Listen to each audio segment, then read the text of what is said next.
नमस्कार। हिंदी की कक्षा में आप सभी का स्वागत है। प्यारे बच्चों, आज हम एक तिनका कविता के बहुविकल्पीय प्रश्नों पर चर्चा करेंगे। तो चलिए शुरू करते हैं। पहला प्रश्न है, एक तिनका कविता के रचयिता कौन हैं? विकल्प हैं रहीम, शमशेर बहादुर सिंह, मैथिली शरण गुप्त या अयोध्या सिंह उपाध्याय हरिओध। प्यारे बच्चों, इस प्रश्न का उत्तर है अयोध्या सिंह उपाध्याय हरिओध। अगला प्रश्न है, तिनका कहाँ से उड़कर आया था? विकल्प हैं पास से, पैरों के तले से, छत से या बहुत दूर से। प्यारे बच्चों, तिनका बहुत दूर से उड़कर आया था। अगला प्रश्न है, तिनका कहाँ आ गिरा? विकल्प हैं कवि के सिर पर, कवि की नाक पर, कवि की आँख में या कवि के पैर पर। प्यारे बच्चों, इस प्रश्न का उत्तर है कवि की आँख में। अगला प्रश्न है, आँख में तिनका जाने पर क्या हुआ? विकल्प हैं आँख दुखने लगी, आँख लाल हो गई, वह दर्द से परेशान हो गया या उपर्युक्त सभी। प्यारे बच्चों, इस प्रश्न का उत्तर है उपर्युक्त सभी, क्योंकि तिनका आँख में जाने पर कवि की आँख दुखने लगी थी, आँख लाल हो गई थी और जिसके कारण कवि दर्द से परेशान हो गया था। अगला प्रश्न है, कवि पर किसने व्यंग किया? विकल्प हैं अक्ल ने, सहपाठियों ने, पड़ोसियों ने या घमंड ने। इस प्रश्न का उत्तर है कवि की अक्ल ने। अगला प्रश्न है, कवि कहाँ खड़ा था? विकल्प हैं सड़क पर, बगीचे में, घर के अंदर या छत के किनारे। प्यारे बच्चों, कवि छत के किनारे खड़ा था। अगला प्रश्न है, ढब शब्द कैसा है? विकल्प हैं तत्सम, तद्भव, देशज या विदेशी। प्यारे बच्चों, इस प्रश्न का उत्तर है देशज। अगला प्रश्न है, कवि कैसे खड़ा था? विकल्प हैं खुशी से, घमंड से चूर, उदास होकर या बेपरवाह। इस प्रश्न का उत्तर है घमंड से चूर। अगला प्रश्न है, लोग कपड़े की मूठ देने लगे ताकि कवि की आँख से तिनका निकल जाए, कवि की आँख में दर्द कम हो जाए, कवि की आँख दुखनी बंद हो जाए या उपर्युक्त सभी कथन सत्य हैं। प्यारे बच्चों, इस प्रश्न का उत्तर है उपर्युक्त सभी कथन सत्य हैं। अगला प्रश्न है, इस कविता से हमें क्या शिक्षा मिलती है? विकल्प हैं हमें अहंकार नहीं करना चाहिए, हमें सदा परिश्रम करना चाहिए, हमें बड़ों का कहना मानना चाहिए या इनमें से कोई नहीं। प्यारे बच्चों, इस प्रश्न का उत्तर है हमें अहंकार नहीं करना चाहिए। अगला प्रश्न है, कवि के साथ क्या घटना घटी? विकल्प हैं कवि अचानक गिर पड़ा, कवि की आँख में तिनका गिर गया, कवि के लिए विवाह का प्रस्ताव आया या कवि ने सुंदर कविता लिखी। प्यारे बच्चों, इस प्रश्न का उत्तर है कवि की आँख में तिनका गिर गया। अगला प्रश्न है, कवि मुंडेर पर कैसे खड़ा था? विकल्प हैं सहम के, मन मार के, डर के या तन के। प्यारे बच्चों, इस प्रश्न का उत्तर है तन के। अगला प्रश्न है, कवि बेचैन क्यों हो उठा? विकल्प हैं क्योंकि कवि के पेट में दर्द था, कवि के सिर में दर्द था, कवि के कान में दर्द था या कवि की आँख में दर्द हो गया था। प्यारे बच्चों, इस प्रश्न का उत्तर है कवि की आँख में दर्द हो गया था। अगला प्रश्न है, दबे पांव भागने का क्या अर्थ है?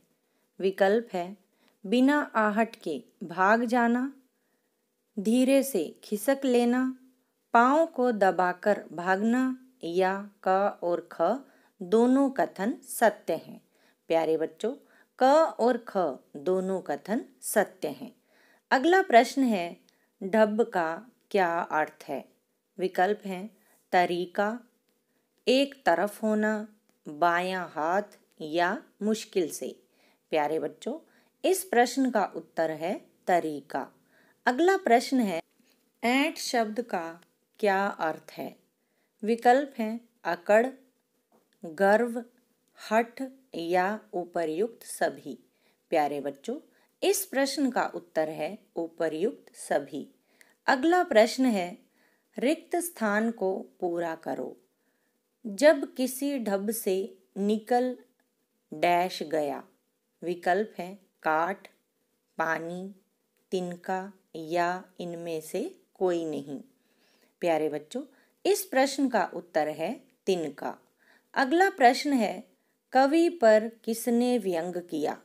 विकल्प हैं कवि की समझ ने, कवि के घमंड ने, पड़ोसियों ने या इनमें से कोई नहीं। प्यारे बच्चों, इस प्रश्न का उत्तर है कवि की समझ ने। अगला प्रश्न है, लोगों ने कवि की आंख से तिनका कैसे निकाला? विकल्प हैं कपड़े की मूठ से, हवा से, पानी से या इनमें से कोई नहीं। प्यारे बच्चों, इस प्रश्न का उत्तर है कपड़े की मूठ से। अगला प्रश्न है, कवि के मन से कौन बिना कोई आवाज किए कहीं दूर भाग गया?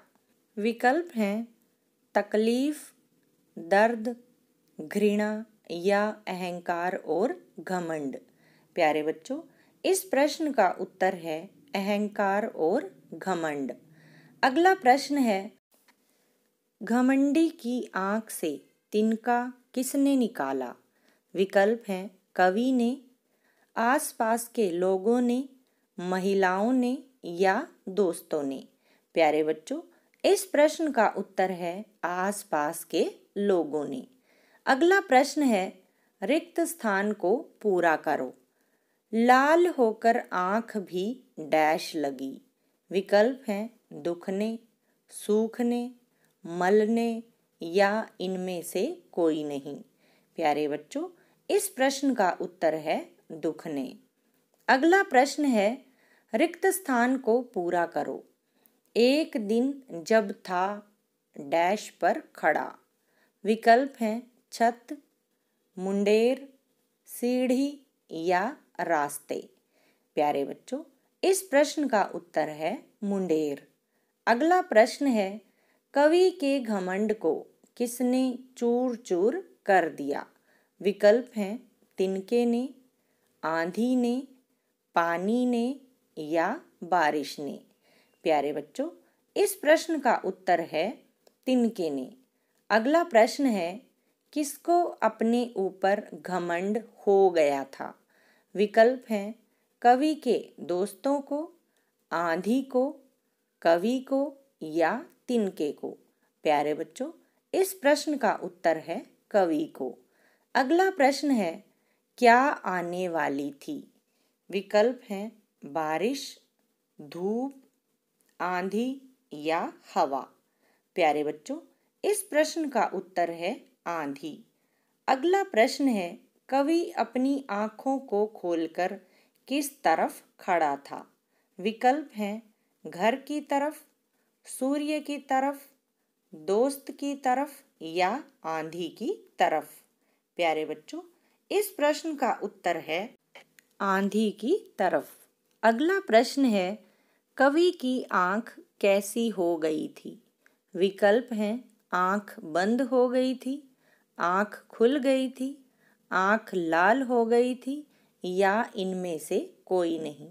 प्यारे बच्चों, इस प्रश्न का उत्तर है आंख लाल हो गई थी। अगला प्रश्न है, मैं घमंडों में भरा ऐंठा हुआ मैं कौन है? विकल्प हैं कवि, आंधी, धूप या हवा। प्यारे बच्चों, इस प्रश्न का उत्तर है कवि। अगला प्रश्न है बेचैन का क्या अर्थ है? विकल्प हैं आसान, परेशान, अरमान या इनमें से कोई नहीं। प्यारे बच्चों, इस प्रश्न का उत्तर है परेशान। अगला प्रश्न है मुंडेर का क्या अर्थ है? विकल्प हैं छत, फर्श, छत का किनारा या इनमें से कोई नहीं। प्यारे बच्चों, इस प्रश्न का उत्तर है छत का किनारा। आज के लिए बस इतना ही। धन्यवाद।